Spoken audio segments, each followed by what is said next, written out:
Kapolda Sumsel menerima dana sebesar 2 triliun rupiah bantuan dari salah satu pengusaha di Palembang untuk membantu penanggulangan COVID-19.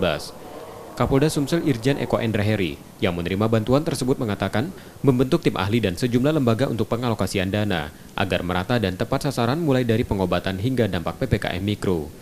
Rencananya dana itu untuk penambahan laboratorium, pemeriksaan PCR di kabupaten dan kota agar mempermudah tracing dan mempercepat penanggulangan.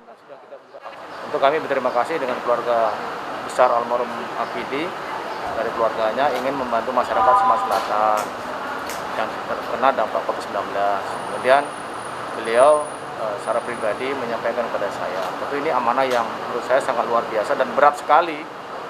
Amanah yang jumlah uangnya segitu besar, dan ini kan harus saya pertanggungjawabkan. Oleh karena itu, tapi saya yakin kalau amanah ini kami nanti komunikasi dengan semua pihak untuk kepentingan masyarakat, insya Allah kita akan kelola dengan sebaik-baiknya. Wakil keluarga pengusaha yang memberikan bantuan menerangkan, bantuan tersebut merupakan amanah dari almarhum Alkiditio, pengusaha asal Langsa Aceh, pada anak-anaknya untuk selalu membantu kesulitan warga yang membutuhkan. 6 dari 7 anak almarhum tinggal di Jakarta dan 1 yang tinggal di Palembang.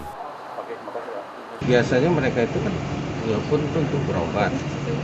Beberapa hari yang lalu dia nelfon membuat saya surprise memberi sumbangan untuk dana bantuan pada pengendalian COVID dan kesehatan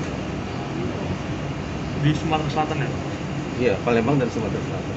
Nah, dia berpesan kepada anak menentu cucu cicit, kalau kamu berhasil dalam usaha apapun juga itu, jangan lupa menyisihkan untuk orang miskin, orang dalam kesulitan. Itu pesan beliau. Nah, kebetulan ini dalam pandemi ini jelas sekali.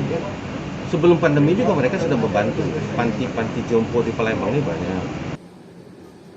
Selain itu, untuk insentif tenaga kesehatan juga jadi salah satu alokasi dana bantuan itu.